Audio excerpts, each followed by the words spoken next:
Americans today are wealthier than ever before in history, yet many still feel the burden of financial stress. Why is that? Are we living beyond our means despite having decent incomes? Are credit cards being maxed out, with folks stuck in a cycle of paycheck-to-paycheck living?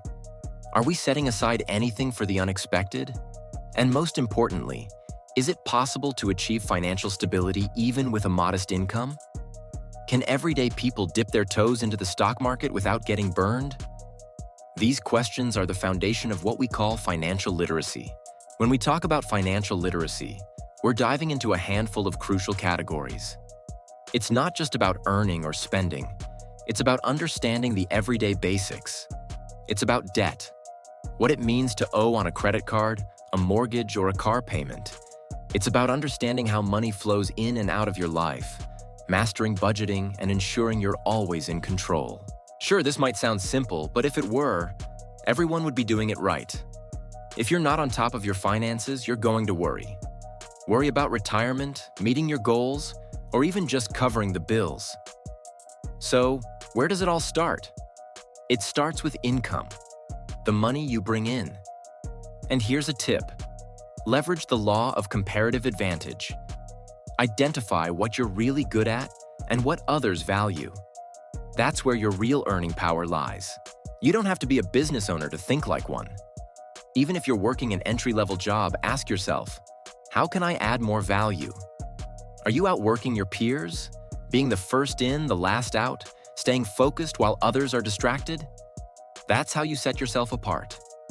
In the real world, you're not paid for effort. You're paid for the value you bring. Once you've earned that money, the next step is managing it. Do you know where your money goes each month? Many people don't. If there's one essential skill to master, it's creating and sticking to a budget. Think of it as a map for your finances. A simple method is the 50-30-20 rule. 50% of your income for essentials, 30% for savings or debt, and 20% for fun. By prioritizing your spending this way, you avoid the trap of living paycheck to paycheck. Now let's talk about assets. That's the stuff you own, from your savings account to your car or house. Building assets starts with one thing: saving. The habit of setting aside money is powerful, no matter how small the amount. Even high schoolers with part-time jobs can start building this habit. It's about consistency, making saving a regular, non-negotiable part of your routine. Set up an automatic transfer to your savings account each time you get paid. Treat it like a bill you pay yourself first. Once that's in place, you open the door to other investments and financial opportunities. This simple habit is what separates those who thrive financially from those who struggle. Investing isn't just for Wall Street types. It's an opportunity for everyone. But don't put all your eggs in one basket. Diversify. Index funds, ETFs, and mutual funds offer a smart way to spread out your risk. Instead of betting on one stock, you're investing in a whole range of companies. This way, when one is down, another is likely up. Remember, investing is a long game. The stock market will have its ups and downs, but over time, it's proven to be a reliable way to build wealth. And here's where the magic of compound interest comes in.